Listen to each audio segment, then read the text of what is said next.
અરે પૂજારી ભાઈ, હું આ તપમાં બેઠો, મને એવું સપનું આવ્યું કે અજમલ તમે દ્વારકામાં જાઓ, દ્વારકાના જરૂર લુગડા ભાંગશો. આ સપનું સાચું છે કે જૂઠું? સાચું છે તો દ્વારકા જાઓ.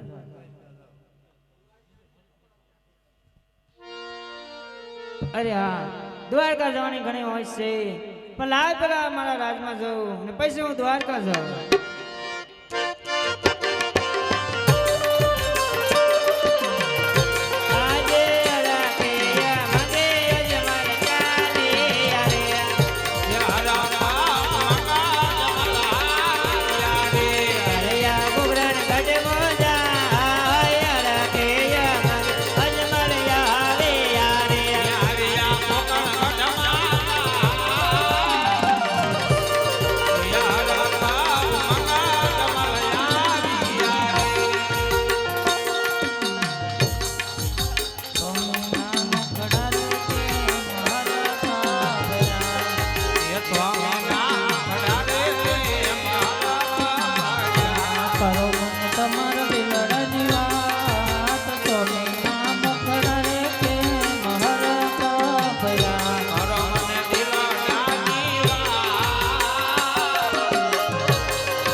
ભોળાનાથે કીધું અજમલ તમે દ્વારકામાં જાઓ, દ્વારકાનું નામ જરૂર દુકડા ભાંગશે તો મારે દ્વારકા જાઓ.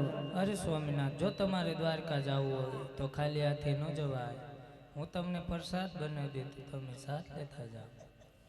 એ સવાસે રગીના લાડુ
તો એમાં ભગવાન કોણ? કાળિયા ઠાકોર. તો મારે એમને થાળ જમાડો. હા ઉપર ધરાઈ ગયો ને. પેલા હું પ્રભુને જમાડે પછી તમે જમજો. કોઈ વાંધો નહીં, જમાડી લો. ઈચ્છા ખાઓ.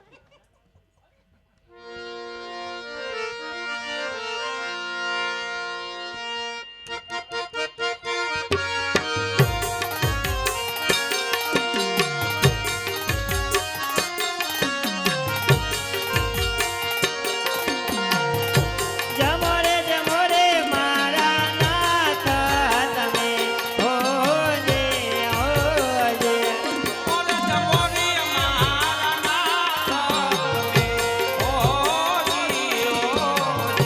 મારી રે સતીએ લાડ મોકલા હોજે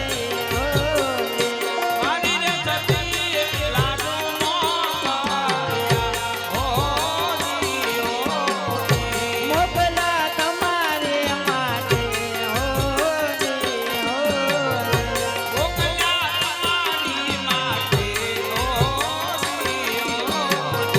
જરા રે જમાને હું તો જારે રે હેરાયો હોજે હોજે. ચરણ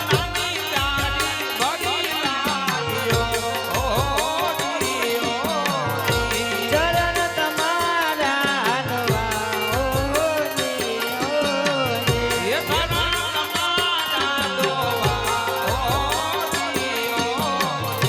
જમરે મારા નાથ તમે હોજે હોજે.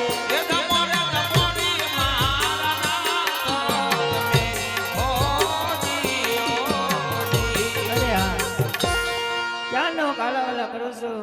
આ મૂર્તિ એમ નહીં માને તો લાલ લાડુના ઘા કર. અરે હા, લાડો ભલે નો છે એમાં, પણ તમારા પગ લાંબા કરવા મારે સરનામું જ લેવું છે. અરે હા, આ મૂર્તિ એમ નહીં માને લાલ જરજને જઈને ઘા કરે.